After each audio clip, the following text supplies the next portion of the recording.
कांग्रेस की रणनीति और राहुल गांधी की प्लानिंग से बौखला गई बीजेपी। राहुल के डर से रातों रात बदल दिए गए 4 राज्यों के प्रदेश अध्यक्ष।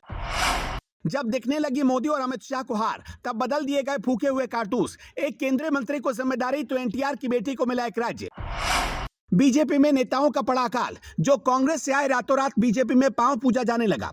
पार्टी कार्यकर्ताओं में भारी आक्रोश, अब बीजेपी में होगी भारी बगावत। जिन राज्यों में चुनाव है उन राज्यों में बीजेपी के हाथ पांव फूल गए, इसलिए ऐसे राज्यों में ताबड़तोड़ बदलाव शुरू कर दिए गए। मोदी के साथ कुछ दिनों पहले संगठन की बैठक हुई। चुनावी राज्यों राजस्थान, मध्य प्रदेश, छत्तीसगढ़ और तेलंगाना को लेकर चर्चा हुई। इसमें चर्चा झारखंड को लेकर भी हुई। अटकलें थी कि इन राज्यों से कुछ लोगों को सरकार में लाया जा सकता है, तो कुछ को मंत्री बनाकर बेहतर कामकाज के लिए संगठन में भेजा जा सकता है। और हुआ भी कुछ ऐसा ही। तेलंगाना में इस साल चुनाव होने वाले हैं। वहां का जिम्मा केंद्रीय मंत्री जी किशन रेड्डी को दिया गया है। इसके अलावा आंध्र प्रदेश में विधानसभा चुनाव अगले साल है। लोकसभा के सियासी संग्राम के साथ ही ये चुनाव होंगे। ऐसे में यहां पूर्व मुख्यमंत्री के रिश्तेदार पर दाव लगाकर बीजेपी ने समीकरण साधने की कोशिश की है। 28 जून की देर रात प्रधानमंत्री नरेंद्र मोदी ने गृह मंत्री अमित शाह, भाजपा के राष्ट्रीय अध्यक्ष जेपी नड्डा और पार्टी के संगठन महासचिव बीएल संतोष के साथ बैठक की थी। इस बैठक से पहले भी शाह ने नड्डा, बीएल संतोष और आरएसएस के शीर्ष पदाधिकारी अरुण कुमार के साथ कम से कम 5 मैराथन बैठक की थी।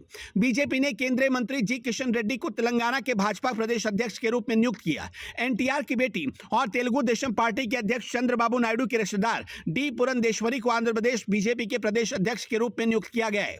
इसके साथ ही पूर्व सीएम बाबूलाल मरांडी को झारखंड प्रदेश अध्यक्ष और सुनील जाखड़ को पंजाब का पार्टी प्रदेश अध्यक्ष बनाया गया है।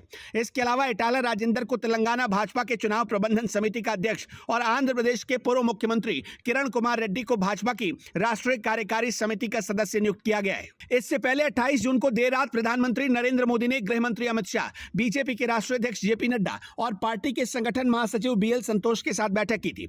इस बैठक से भी पहले अमित शाह ने नड्डा, बीएल संतोष और आरएसएस के एक शीर्ष पदाधिकारी अरुण कुमार के साथ कम से कम 5 दिन मैराथन बैठक की।